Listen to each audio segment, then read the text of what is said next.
It's a miracle sir. ഡോക്ടേഴ്സിന് തീരെ പ്രതീക്ഷ ഉണ്ടായിരുന്നില്ല. ഒന്നുകിൽ ആരുടെയെങ്കിലും പ്രാർത്ഥന, അല്ലെങ്കിൽ ഏതോ മുജ്ജന്മ പുണ്യം. അതല്ലാതെ മെഡിക്കൽ സയൻസിന്റെ കഴിവല്ലാന്നാ പറയുന്നത്. എത്രയും പെട്ടെന്ന് അയാളുടെ സ്റ്റേറ്റ്മെന്റ് എടുക്കണം.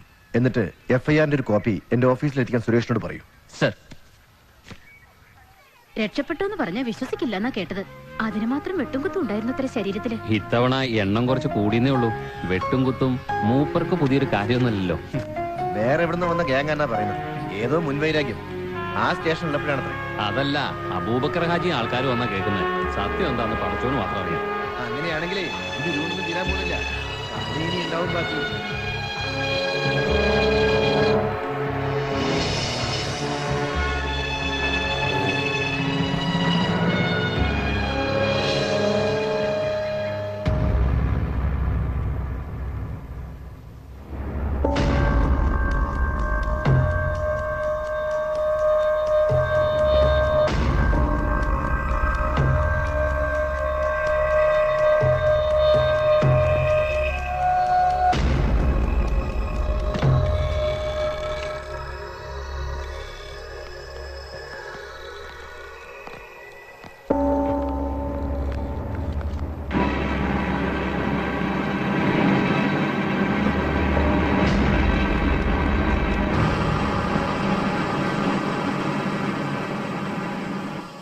വിവരങ്ങളൊക്കെ ഞാൻ അറിഞ്ഞായിരുന്നു. എന്നല്ല, അന്ന് തൊട്ട് ഇന്ന് വരെ സബ് ഇൻസ്പെക്ടർ സോളമന്റെ ചലനങ്ങളൊന്നും ഞാൻ അറിയാതെ പോയിട്ടില്ല. ഞാൻ ട്രൈ ചെയ്യുന്നുണ്ട്.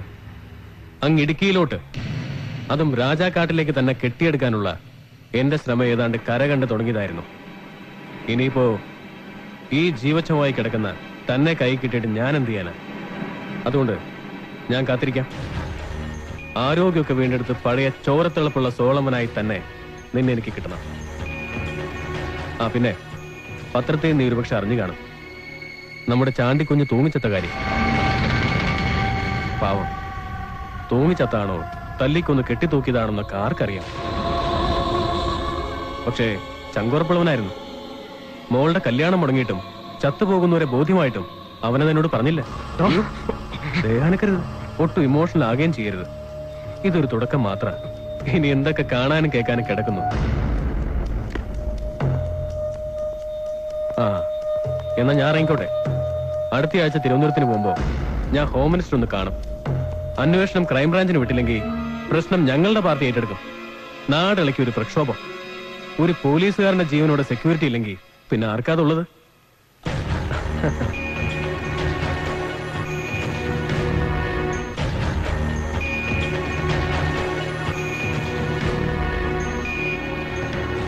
ദീപ് സാറിനെ കണ്ടപ്പോഴാ പറഞ്ഞേ, എഴുന്നേറ്റ് നടക്കാറായി ഇത്രേ. കൂടി വന്ന ഒരാഴ്ച അതിനുള്ള ആസ്പത്രി വിടുന്നാ പറഞ്ഞേ. ആസ്പത്രി വിട്ടാലും പഴയ പോലെ ഉച്ചൊന്നും ഉണ്ടാവില്ല. അമ്മാരി കിട്ടലല്ലേ കിട്ടിയേ. കിട്ടാണ്ട് നിൽക്കോ? മുട്ടിയത് ആരോടാ? അബൂബക്കർ ഹാജിയോടെ. മൂപ്പറിന് ഏറെ കാലമൊന്നും ഇവിടെ ഉണ്ടാവില്ല. എവിടെയെങ്കിലും സ്ഥലം മാറിപ്പോണായിരിക്കും നല്ലത്.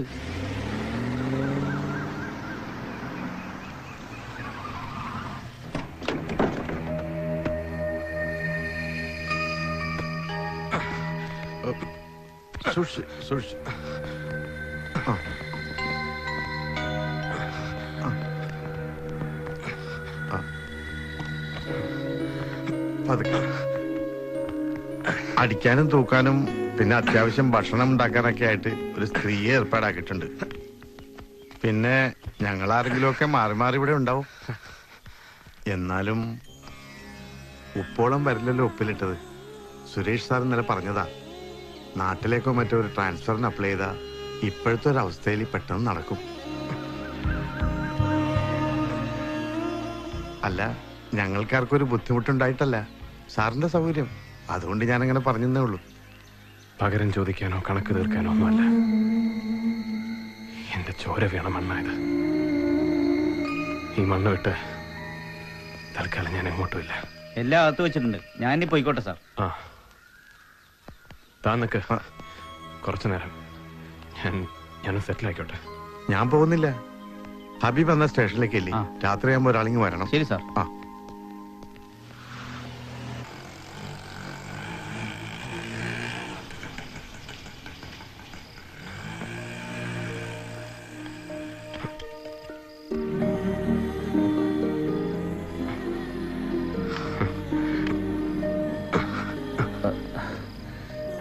എന്നാലും നിന്നെ ഈ രൂപത്തിൽ കാണേണ്ടി വന്നല്ലോടാ എനിക്ക്. സാരമില്ലച്ചോ, അച്ഛൻ തന്നെ പലപ്പോഴും പറയാറുള്ളത് പോലെ വാളെടുത്തവനെ കാത്തിരിക്കുന്നത് വാളല്ലാണ്ട് വരികയില്ലല്ലോ. അത് പോട്ടെ, അച്ഛൻ ഈ അസുഖങ്ങളെല്ലാം കൂടെ വെച്ചോണ്ട് ഇത്രയും ദൂരം യാത്രയും ചെയ്ത് മറ്റേ മോനെ, നീ എന്നെ കൊണ്ട് അധികം പറയിപ്പിക്കരുത്.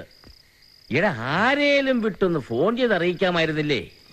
19 ദിവസം ആശുപത്രി കിടന്നെന്നും തിരിച്ചു കിട്ടുകയില്ലെന്ന് വിചാരിച്ചത്രയും സീരിയസ് ആയിരുന്നെന്നും ഒക്കെ നാട്ടുകാര് പറഞ്ഞിട്ട് വേണോടാ ഞാൻ അറിയാൻ. അച്ഛനെ അറിയിച്ച അത് കളരിമുറ്റത്തറിയും. പിന്നെ നെഞ്ചത്തടി നിലവിളിയൊക്കെ ആയിട്ട് ആ പെങ്കൊച്ചുങ്ങളെല്ലാം കൂടെ അത് അറിയിക്കണ്ടെന്ന് പറഞ്ഞത്. എടാ കുരുത്തം കെട്ടവനെ, ഒരു മനുഷ്യനാകുമ്പോ ഇതുപോലൊക്കെ പറ്റുകയും ആശുപത്രി കിടന്നിരിക്കുകയും ചെയ്യും. ആ സമയത്ത് നോക്കുന്നതും ശുശ്രൂഷിക്കുന്നതും ഒക്കെ അമ്മയും പെങ്ങന്മാരൊക്കെ തന്നെയാ, അല്ലാതെ പോലീസുകാരല്ല. അച്ഛൻ എപ്പം പോകുന്നു കുറിച്ച് തന്നെ? ആ എന്റെടാ, ഇന്നലെ രാത്രിയിലാണ് ഞാൻ വിവരം അറിയുന്നത് തന്നെ. പിന്നെ അവിടുത്തെ കാര്യങ്ങളൊക്കെ ആരെങ്കിലും ഏൽപ്പിക്കണ്ടായോ? വെളുപ്പിനത്തെ കോട്ടയം ഫാസ്റ്റിന് പുറപ്പെട്ടതാ. 5 or 6 ബസ് മാറി മാറി കേറി ഇറങ്ങി ഇവിടം വരെ എത്തിയത്. എന്റെ കർത്താവേ, എന്നാ ക്ഷീണവാ. എന്നാ അച്ഛനൊരു കാര്യം ചെയ്, കുളിച്ചേച്ച് എന്തേലും കഴിച്ചിട്ട് കയറി കിടക്ക്. കാര്യങ്ങളൊക്കെ നമുക്ക് രാവിലെ സംസാരിക്കാം. ആ ശരി, മതി മതി. ഒരെണ്ണം കൂടി. ഹോട്ടൽ ഭക്ഷണം പോലെയല്ല, ഒരെണ്ണം കൂടുതൽ കഴിച്ചാലും ദഹനക്കേടൊന്നും ഉണ്ടായില്ല. ദഹനക്കേട് ഉണ്ടായാൽ തന്നെ എന്നാ പിള്ളേച്ച, കുടുംബത്തിലെ പെണ്ണുങ്ങൾ ഉണ്ടാക്കുന്ന ഭക്ഷണത്തിന്റെ രുചി എന്താണെന്ന് ഇവൻ ഇതുവരെ അറിഞ്ഞിട്ടുണ്ടോ? ആ ഇവനൊന്ന് നേരെയാവട്ടെ, എന്നിട്ട് നമുക്ക് ഇവനെ കൊണ്ടൊരു പെണ്ണ് കെട്ടിക്കാം. എന്നാലെങ്കിലും ഇവനൊന്ന് നന്നാവുമല്ലോ. ഞാൻ നന്നാവണമെങ്കിൽ പാലത്തിങ്കൽ അച്ഛനല്ല, മിഷിക തമ്പുരാൻ വിചാരിച്ചിട്ടും കാര്യമില്ല. അതിന് ഞാൻ തന്നെ വിചാരിക്കണം. അങ്ങനെ സ്വയം നന്നാവാൻ തോന്നുന്നൊരു കാലം വരികയാണെങ്കിൽ ഞാൻ അച്ഛനെ അങ്ങോട്ട് വിളിച്ച് പറഞ്ഞോളാം പെണ്ണ് അന്വേഷിക്കാൻ. ഓ, പട്ടിയുടെ വാല് താനെ നിവരുന്നതും നോക്കി ഞാൻ അവിടെ ഇരിക്കാം. പള്ളിമേടയിലല്ല, പള്ളി ചിമ്മിത്തേരിയില്ല. അന്ന് നിനക്ക് തോന്നുകൂടാ ഞാൻ ഈ കിടന്ന് കാറിയതൊക്കെ എന്നാത്തിനാണ്. നന്നാകാനുള്ളതല്ല പിള്ളേച്ച, ഇവൻ നന്നാകുന്നതും കോഴിക്ക് മുല വരുന്നതും ഒക്കെ ഏതാണ്ട് ഒരു കാലത്തായിരിക്കും. ആ ഞാൻ ഇറങ്ങുക, എനിക്ക് അവിടെ ചെന്നിട്ട് ഒത്തിരി കാര്യങ്ങളുള്ളതാ. ഇപ്പൊ തന്നെ പോണോ? നമുക്ക് വർത്താനമൊക്കെ പറഞ്ഞിരുന്നിട്ട് വൈകുന്നേരം പോവാച്ചോ. അത് പോരടാ, അവിടുത്തെ കാര്യങ്ങളൊന്നും നിനക്കറിയാഞ്ഞിട്ടാ. ഒരു ദിവസം മാറി നിന്നാൽ തന്നെ എല്ലാം കുത്തഴിഞ്ഞു പോകും. രണ്ടാമതൊന്ന് കൂട്ടിക്കെട്ടുക എന്ന് വെച്ചാ വലിയ മെനക്കേടാ. എന്നാ പിന്നെ പിള്ളേ ജീപ്പിൽ കൊണ്ട് വിടും ബസ് സ്റ്റാൻഡ് വരെ. പിള്ളേ